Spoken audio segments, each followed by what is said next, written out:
There are probably thousands of Bible resources out there for you to use. A lot of them cost quite a bit of money, and I don't want you to spend all that money. So in this video, I want to give you a couple different websites and resources that I personally have used during my undergrad in pastoral care, my Master's of Divinity program, and in the content that I currently make today. All the websites I mentioned will be put in the description, so I recommend you go check them out. If you want more content like this, hit that like and subscribe button. It really means the world to me. Make sure to comment what you want to see. It really means the world to me. First, I want to show you a few honorable mentions. While I don't use these ones daily, weekly, I do believe they have a place in the academic and personal devotional world. All right, check it out. All right, first up in the honorable mentions is actually the Bible Project. This organization makes free-to-use Bible videos, long-form classroom content, an extensive podcast, and academic articles, all for you to use for your biblical strengthening. They've got this wonderful website. It's easy to look at. They'll tell you their story and kind of show you everything they have. It's all crowd-supported, so helps everything be free. Here they have a ton of different videos, from insights to word studies to these New Testament overviews that I love to watch. It's such a fascinating art style that they're using. It's simple to understand, simple to use. They help me gain a much better overall understanding of the text as a whole and how it fits into this grand narrative that the Bible is telling. If you're looking for a quick guide to anything in the Bible, this is definitely the place to go. I highly suggest you check it out.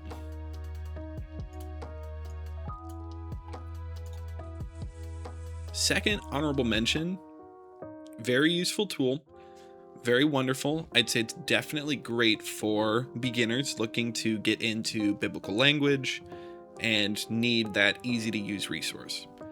This one got me through a ton of tough assignments through my undergrad years, and it's called Blue Letter Bible. While it is mainly just another free to use online Bible, this website is especially useful in supplying the original languages and forms that they come in. As you can see here, we're scrolling through the Hebrew of Genesis 1:1. Once you click on a word, it'll take you to a dictionary page with multiple resources like commentaries, concordances. It'll help you understand the ancient language that this text was written in. Go check it out. All right, third honorable mention is Sefaria. This website is super cool. Again, it's free to use. It contains 3,000 years or so worth of Jewish texts, including things like the Torah, the Midrash, the Second Temple period writings like Tobit, Judith, Maccabees, as well as other Jewish authors and philosophers like Josephus and Philo. You see, they have a ton of different things scrolling through here and stuff relating to those other texts. I encourage you to check this one out if you want a better understanding of the first century world surrounding the New Testament texts that you're reading, and onward, as well as commentary on Old Testament texts from Jewish sources. I don't use this website as much as the others in this list, but I still find it pretty fascinating and extremely useful in finding those extra sources.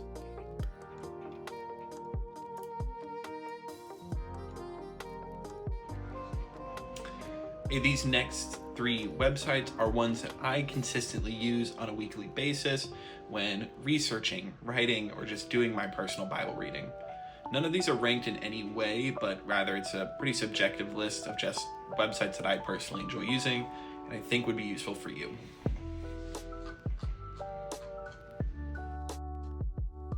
All right, we're going to get to the actual list now of things I use on a weekly or so basis.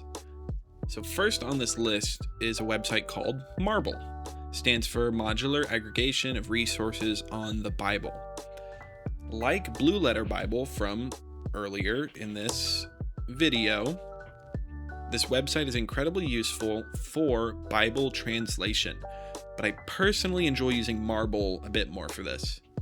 It's a great intermediate resource that gets users deep in the weeds of Bible translation. Here I want to show you all the things they offer.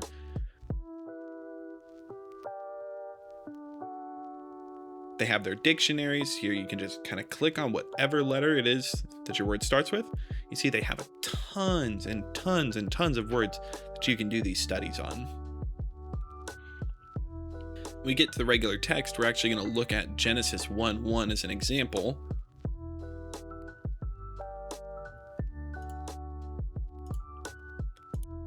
All you do is hover over the word that you are looking for, and it'll highlight the Hebrew and tell you all the details that you need to know. When you click on it, it'll open up a sidebar with more information for you to use. But I just find this to be a super incredible, easy to use resource that just helps. As you can see here, it's Elohim. It'll tell you basic definition. You can click on the word and it'll show you tons of different definitions and uses, and there's so much you can do with this. Another great resource that Marble provides is their free image and video libraries. The images contain a mixture of representations of biblical texts, to schematics, to locations. The videos are really cool as they're a great in-depth analysis on different topics, ranging from, Saul's conversion all the way to grinding grain in the New Testament times. And they're those old style of videos too, like from 2004, I think it says. Marble's great. Definitely go check it out. All right, the second website that I use pretty often is called OpenBible. I do want to warn up front, they have some AI services available now that they didn't have when I first started using it. I tend to stay away from those. I just don't think they're that useful. This website is great for beginners who are looking to do their own work, find those biblical connections. What this website is super useful for is cross-references and parallel passages.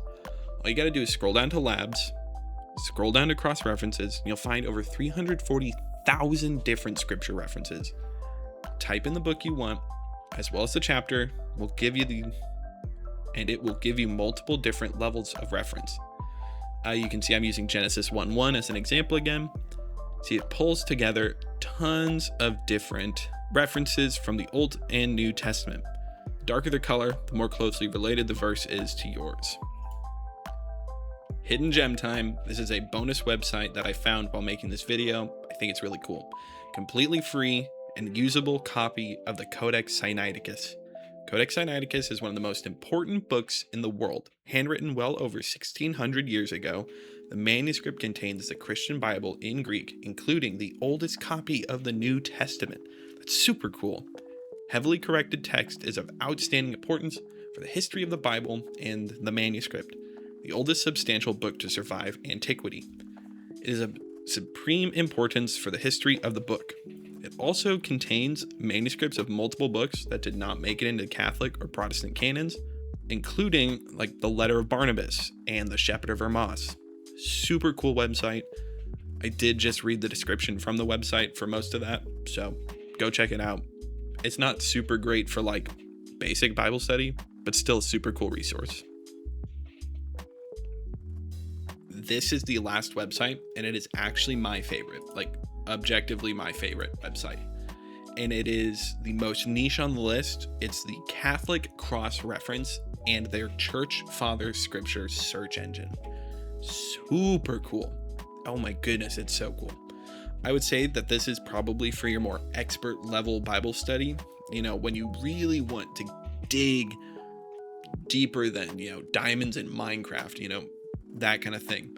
It finds quotes from different people of the church's history, so those church fathers, ranging from people as early as the 2nd century like Irenaeus and Clement, all the way up to the authors from the 7th century and beyond.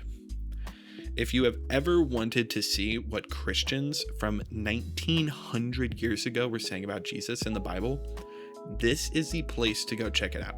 As you can see, I'm scrolling through all these options from Genesis 1:1. Just from Genesis 1:1, there's 69 different references you can use. I do guarantee that there's probably more out there, but like all the way to Leo the Great. It's crazy. It's crazy. Here, I'll show you another one. 2 Timothy 2:13. I used this one for a paper. I probably quoted all of these guys. It's such a useful such a useful tool. Go check it out. Learn more about church history. Learn more about the church fathers. Go do it. So now that we've explored all these resources, I want to tell you how I typically go about using them so that maybe you can replicate it or figure out your own way of doing it. So I usually start with the text and maybe a Bible project video. Try to get a lay of the land. Once I have read through it, I will go to Marble and see if there's anything interesting about the Greek or the Hebrew, depending on whether it's Old Testament or New Testament, and see if there's anything that might have been lost in translation. It's always so fun to make those discoveries for yourself. Once I am satisfied with the language, I will go to OpenBible and search for different biblical references that might add some interpretive context to the passages that I have picked. Once I am satisfied with the text, I will go through the Church Father reference engine, see how ancient Christians were thinking about and applying text to their own context.